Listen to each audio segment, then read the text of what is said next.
We want to welcome again Ron Deal to Self Tech.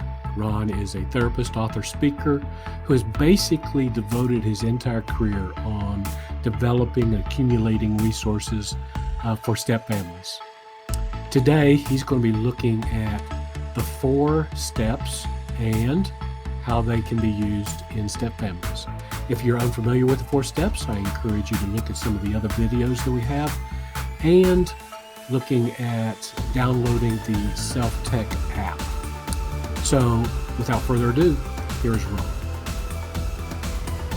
Ron Deal joining us again today. Thanks, Ron, for taking this time out for us. It's good to be with you again, Webb. Step families and have been doing this for almost 3 decades. So I'm blessed to have you here with us today, Ron. There's lots of things that we know, the couples going through the 4 steps, the blended couples, why that's important for them. But there's also some unique dynamics that are with step families as they deal with 4 steps. And one of them is the ghost of marriage past. Explain that a little bit with us. This concept really merges really well with what we know the 4 steps are about. Mark Twain, that great marriage therapist, once said, a cat that sits on a hot stove won't sit on a hot stove again. Of course, it's learned its lesson, right? It's not going back up there. And then he added this little phrase, this additional thought. Mark Twain said, of course, that cat won't sit on a cold stove either. Oh, there you go. That's the ghost. There you go. There's the ghost. When you get hurt, you tend not to go back to places where you might get hurt again. In fact, you avoid anything that even comes close to it. The ghost of marriage past is that little voice that sits on your shoulder and says, be careful. You know what happened last time. Last time you trusted yourself to another person. Last time you gave yourself and handed your money over. Last time you shared all your heart and your fears and your concerns. Last time you opened up. Last time your spouse crossed their arms and looked at you kind of sternly, you know what that meant. The end was near. And all of a sudden, that ghost haunts and makes you believe certain things. Your fears are going to become reality. And obviously what that does is it drives us into self-protection. It sabotages trust. By the way, David Olson and I did some research together on blended family couples specifically, and we found that the fear of another breakup predicted with 93% accuracy whether couples ended up with a healthy blended family marriage or an unhealthy one. 93% accuracy. Why? Well, we believe it's because when you have the fear of another breakup or falling apart, you begin to respond based on that reality, right? And now it cascades negativity across a lot of different dimensions of your life. Your spouse asks you a question about your child and you hear criticism of your child, you hear criticism of your parenting, you all of a sudden are in a defensive posture and, oh no, I got to protect my kid and I got to protect me because I don't want to get hurt again. And so already I'm dysregulated and already I am seeding into this conversation negative things about it. And instead of becoming a proactive parenting conversation where we try to get on the same page and deal with something, I'm now against you and you're against me. It's amazing the power of fear, what that does. The very thing you want is that close, intimate relationship. Yep.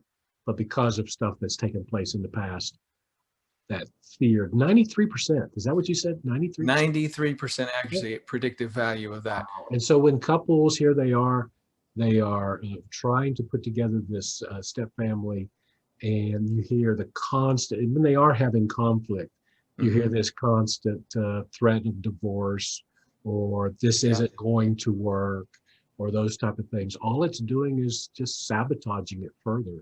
Yeah. The ghost is sitting there going, see, I told you, see, I told you, see, I told you. So not only is it adding more fear, it sort of has this, self-sabotaging sort of dynamic to it where I'm afraid to get too close to you. You came in with it and now you're looking for evidence of it. We call it confirmation bias, where you start seeing evidence of the thing you already believed to begin with. Or you fear taking place, yes. And so the next thing you know, again, it's cascading negativity across many areas of your relationship. By the way, The 4 steps is the journey out. At the end of the day, it is still a tool to help people wrestle with those fears. David and I will add this. David and I wrote a book based on our research called The Smart Step Family Marriage. It's all about developing aspects of your marriage in different pieces, but we deal quite a bit with this fear component as well. That's great. That's good. Well, you got something else called a triadic trigger. Yeah. Explain, that's a lot. That's an awful fancy term. Triadic triggers. Dyadic is a term that means two people. We think of the marital dyad. That's one of the ways we talk about it as family therapists. Triadic is some third party that is somehow wrapped into that. So let me just kind of explain. I think a lot of marital therapy traditionally is looking at what's happening between husband and wife, the dyad. Mm-hmm. Well, in step family therapy, I train therapists all the time and help them to see that often what triggers stuff in the marital dyad has to do with a third party in the family. It could be a former spouse.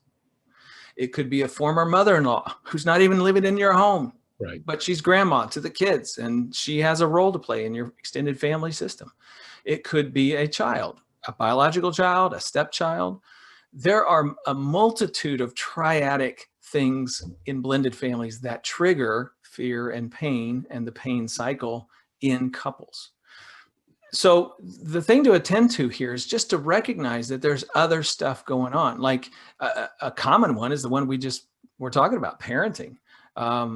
Step parent brings a parenting question to the biological parent, and before you know it, the child's not even necessarily in the room, but because it's about a child, it taps into that fear in the biological parent that their child is being criticized, that the relationship between the step parent and the child's never going to happen as long as you're being negative about them. And all of a sudden, it's triggered the pain cycle in the couple's relationship. Mm-hmm. Slowing things down, recognizing what that is that tapped into me. It's not really about you and I. It's mostly about my kid, or it's mostly about your former spouse, or it's mostly about whatever it is important for couples to try to do. And it's really helpful for therapists if they're aware of that as well. Is that where past trauma also comes into play here? That's a good example. That is really a third entity, right? It's that huge experience that continues to live inside the heart and mind and soul of the person who experienced it. So it's a similar dynamic to that as well. Kind of sits back there like malware. And they're really not aware that it's taking place sometimes, but then, if you stop and really consider it, it comes out. Again, the good news here for our viewers is that the 4 steps is still a great way to unpack that. It just might be that there are more layers that you have to unpack. Like, okay, what's my pain? What am I feeling? Step 1. Well, part of what I'm feeling is about me, but part of what I'm feeling is about my child. Part of what I'm feeling is about our family unit. I'm fearful that our family is not coming together, that we did the wrong thing by getting married, that we're making things difficult for the kids, whatever that is. Wrap that stuff into and acknowledge it as part of your pain, because it's tapping into the things deep inside you. Yeah. And that takes some time to unpack. I think that's one reason good blended family educational materials is helpful, because it helps you put words on it. And it helps your spouse, the parent, step parent, whoever they are, helps them see what you're feeling and understand it. With another little insidious thing for blended family couples is parent and step parent can see the same situation from 2 totally different vantage points. Sure. And it's hard for them to even feel or acknowledge or understand, have compassion for what the other person is feeling. So until you kind of see it together, that's why you're so frustrated in this situation. Mm-hmm. Okay, now I sort of get it. That helps you move toward one another. And boy, go back to the 4 steps. It's really hard to do that when you are reacting out of your pain. But when you can kind of go to that humility concept that we had talked about in an earlier video, and you're able to stay in your truth, that's what makes that step into the other person's shoes, the other person's perspective possible. Very much so. So, we've talked a lot about the 4 steps. Say what you feel, say how you cope. say the truth and then say your new behavior and do your new behavior. Always has to follow up with doing something Yeah. differently. And so we know the parents have a pain cycle. Talk a little bit about the children in this step family unit, and we know they're going through pain too. So how do we work this 4-step thing with the children as well? Yeah. Let me just start by repeating what you just said. We know they're going through pain too. Yes. Yeah. You and I as clinicians know that, but I got to tell you, my experience is often adults are unaware of that. Hmm. And part of it sometimes is the kids have been hiding it well. You know, kids are in tune with what's going on with their parents. Like after a divorce, let's say mom's been widowed and, you know, here she is trying to take care of us. And last thing I want to do is give her something else to worry over. And so this kid just kind of locks it all inside and does life, takes care of his younger siblings, never expresses any discomfort or pain or whatever. And then mom's now married and there's more change in my world and in our family. And again, I kind of feel left out of this whole thing, but boy, I don't want to give anybody any more things to worry about. So I just keep it all locked in. Look, that kid from the outside looks like they're doing fine, and they're not. They're not. Yeah. There's so much pain inside there. I'll tell you a story. Just this week, I was recording a podcast. That's a resource that's available to your viewers. Family Life Blended is the name of our podcast. Good. And I was talking with, get this, all right, I've got a couple that's been married for 14 years. They married in mid to late life. They had both been married for 25 years, went through divorces. Now here they are in their early 60s. They're empty nest. And they've got adult kids when they got married. And here we are 14 years later talking with 2 of their adult children. And the dad learns in the course of our conversation that his 41-year-old son felt left behind by his father when he married the now stepmother. And he's still dealing with that. And he's still dealing with that, and he's never articulated it. And the father's like, I had no idea. Yeah. It doesn't matter how old your children are, if they're 5, 15, or 35, they have pain, they have stuff going on inside them. And guess what? They do the same thing that we do. When they feel pain, they react. They cope with some sort of mechanism. And sometimes it's anger. Sometimes it's locking it away. There's all kinds of things that come out of kids. And our job, I think, as parents is to try to help. First of all, we got to manage our own pain. Put your own mask on, like they say on an airplane, right? Put your mask on, then help the person sitting next to you. So with our kids, no matter how old they are, we've absolutely got to self-regulate, especially when our kids are dysregulated, so we can then begin to be an asset to help them deal with their pain. Mm-hmm. But then we do the same thing we do with ourselves. We begin to try to help put words on it for them. So it sounds like you're feeling this. So you can begin to connect those dots even for them. And over time, help them begin to see what's going on with themselves. Emotional coaching is kind of what we're talking about here. It's a concept where you just help put words on what a child is feeling. So it sounds like you're feeling left out, left behind, that you're feeling unimportant to me because I'm spending more time with my new wife than I am spending time with you and your children. Yes, Dad, that's exactly right. You're putting words on it. You're beginning to help them make sense of their own feelings and a better way sometimes of how to respond or react and communicate that to you. So it's still the 4 steps, but it's kind of this, I'm regulating me in the midst of what's going on with the child.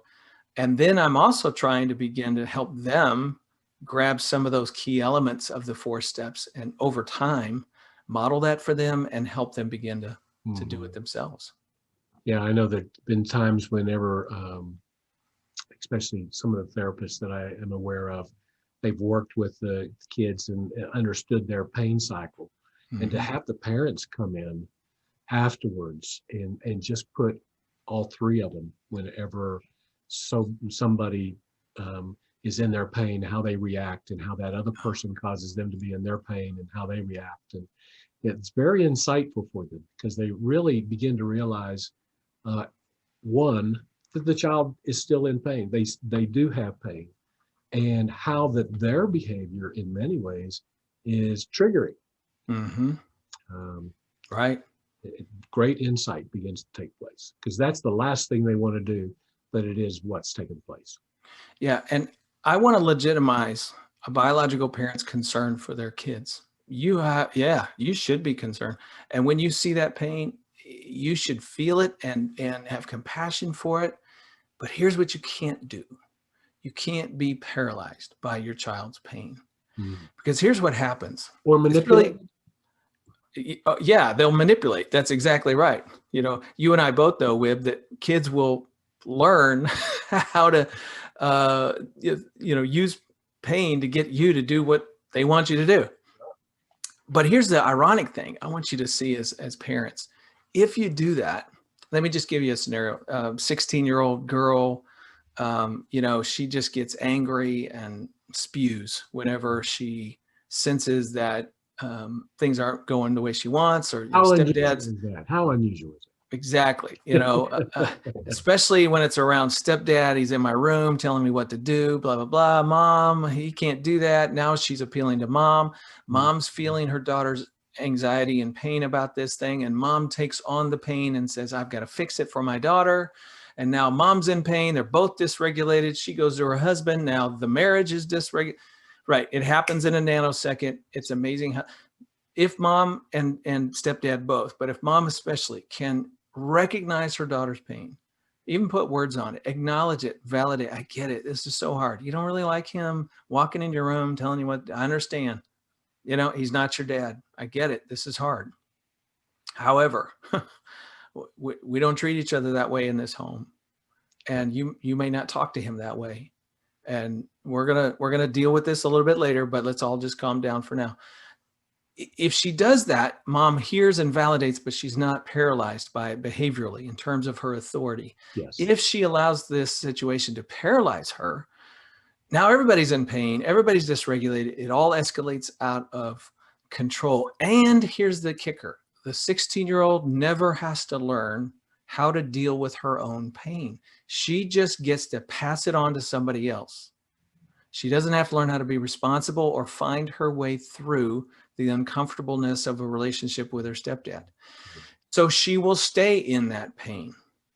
The same thing's true of grief. I think sometimes parents who cater to a child who's grieving over something, the grief is legitimate and real. Validate that. But also say, yeah, but you still can't be disrespectful in your sadness. You got to learn a better way of responding to us. Otherwise, guess what? They'll stay in their grief. They won't resolve it. They won't move through it. They won't find other ways of responding to it.